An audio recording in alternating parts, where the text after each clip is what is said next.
ಬೀದರ್ ಜಿಲ್ಲೆಯ ಭಾಲ್ಕಿಯಲ್ಲಿ ಸಂಕ್ರಾಂತಿ ಉತ್ಸವದಂಥ ಸಾಂಪ್ರದಾಯಿಕ ಹಬ್ಬಗಳ ಮೂಲಕ ಮಹಿಳೆಯರ ಗೌರವ, ಪರಿಸರ ಸಂರಕ್ಷಣೆ ಹಾಗೂ ನಮ್ಮ ಶ್ರೇಷ್ಠ ಸಂಸ್ಕೃತಿಯ ಮೌಲ್ಯಗಳನ್ನು ಕಾಪಾಡುವ ಜವಾಬ್ದಾರಿ ಪ್ರತಿಯೊಬ್ಬರ ಮೇಲಿದೆ ಎಂದು ರಾಷ್ಟ್ರೀಯ ಸೇವಿಕಾ ಸಮಿತಿಯ ಜಿಲ್ಲಾ ಕಾರ್ಯವಾಹಕರಾದ ಮೀರಾ ಮಂಟಳ್ಕರ್ ಅವರು ಹೇಳಿದರು.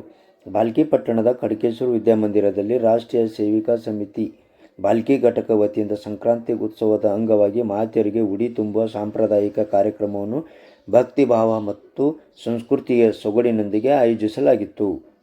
ಈ ಸಂದರ್ಭದಲ್ಲಿ ಮಾತನಾಡಿದ ಮೀರಾ ಮಂಟಳ್ಕರ್ ಅವರು, ಸಂಕ್ರಾಂತಿ ಹಬ್ಬವು ಕೃಷಿ, ಸಂಸ್ಕೃತಿ, ಋತುಚಕ್ರ ಮತ್ತು ಸಾಮಾಜಿಕ ಏಕತೆಯ ಪ್ರತೀಕವಾಗಿದ್ದು, ಕುಟುಂಬ ಮತ್ತು ಸಮಾಜವನ್ನು ಒಗ್ಗೂಡಿಸುವ ಮಹತ್ವದ ಹಬ್ಬವಾಗಿದೆ ಎಂದು ಹೇಳಿದರು. ಈ ಕಾರ್ಯಕ್ರಮವನ್ನು ಉದ್ದೇಶಿಸಿ ಮಾತನಾಡಿದ ಶಿವಲಿಂಗ್ ಕುಂಬಾರ್ ಅವರು, ನಮ್ಮ ಸಂಸ್ಕೃತಿಯಲ್ಲಿ ಮಹಿಳೆಯರು ಕೇವಲ ಕುಟುಂಬದ ಆಧಾರವಷ್ಟೇ ಅಲ್ಲ, ಸಂಸ್ಕೃತಿ ಮತ್ತು ಸಂಸ್ಕಾರ ಮತ್ತು ಪರಂಪರೆಯನ್ನು ತಲೆಮಾರಿಗೆ ಸಾಗಿಸುವ ಮಹತ್ವದ ಪಾತ್ರ ವಹಿಸುತ್ತಿದ್ದಾರೆ ಎಂದು ಅಭಿಪ್ರಾಯಪಟ್ಟರು.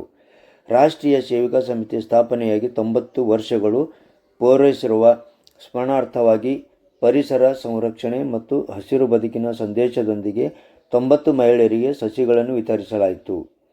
ಈ ಕಾರ್ಯಕ್ರಮದಲ್ಲಿ 180ಕ್ಕೂ ಹೆಚ್ಚು ಮಹಿಳೆಯರು ಉತ್ಸವದಿಂದ ಭಾಗವಹಿಸಿ ಸಂಕ್ರಾಂತಿ ಹಬ್ಬದ ಸಂಭ್ರಮವನ್ನು ಹಂಚಿಕೊಂಡರು.